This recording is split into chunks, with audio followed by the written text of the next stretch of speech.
Hi viewers, இன்னைக்கு நம்ம சேனல்ல healthy milkshake series தான் பார்க்க போறோம். ரொம்பவே ரிஃப்ரெஷிங்கான ட்ரிங்க் எப்படி செய்யறதுன்னு பார்க்கலாம் வாங்க. முதல்ல ஒரு டிராகன் ஃப்ரூட் எடுத்துக்கிட்டு இந்த மாதிரி பாதியா கட் பண்ணிக்கோங்க. நான் இன்னைக்கு ரெட் டிராகன் ஃப்ரூட் தான் எடுத்திருக்கேன்.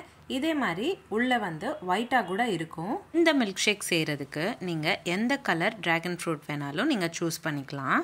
இப்போ நான் வீடியோல காட்டுற மாதிரி கட் பண்ணிட்டு இந்த மாதிரி தோல் நீக்கி விட்டுட்டு ஒரு பிளெண்டர் ஜாரில் சேர்த்துக்கோங்க. ஒரு ஃப்ரூட் நீங்கள் கட் பண்ணிங்கன்னா இந்த மாதிரி 4 பீசஸ் வரும். இதை இந்த மாதிரி சின்ன சின்ன பீசஸாக கட் பண்ணிவிட்டு அதுக்கப்புறமா பிளெண்டர் ஜாரில் சேர்த்துக்கோங்க. நான் இன்னைக்கு ஸ்வீட்னஸ்க்கு சர்க்கரை தான் ஆட் பண்ணுறேன்.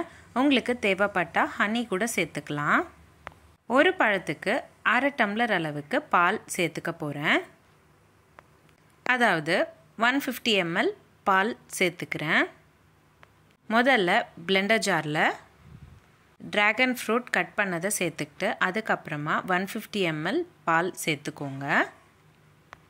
கூடவே 3 ஸ்பூன் அதாவது 15 கிராம் சர்க்கரை சேர்த்துக்கோங்க.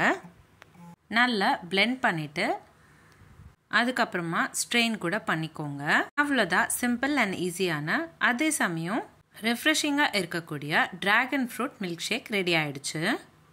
உங்களுக்கு இந்த வீடியோ பிடிச்சிருந்தா லைக் பண்ணுங்கள், ஷேர் பண்ணுங்கள். இதே மாதிரி டெய்லி ஒரு ரெசிபி பார்க்குறதுக்கு என்னோட சேனல் சப்ஸ்கிரைப் பண்ணிக்கோங்க. இந்த மாதிரி நிறைய சீரீஸ் நம்மளோட சேனலில் போஸ்ட் பண்ணியிருக்கோம். லிங்க்ஸ் எல்லாமே நான் உங்களுக்கு டிஸ்கிரிப்ஷன் பாக்ஸில் ஷேர் பண்ணுறேன். கண்டிப்பாக செக் பண்ணி பாருங்கள். மீண்டும் சந்திப்போம் ஒரு சுவையான ரெசிபியுடன். தேங்க்யூ.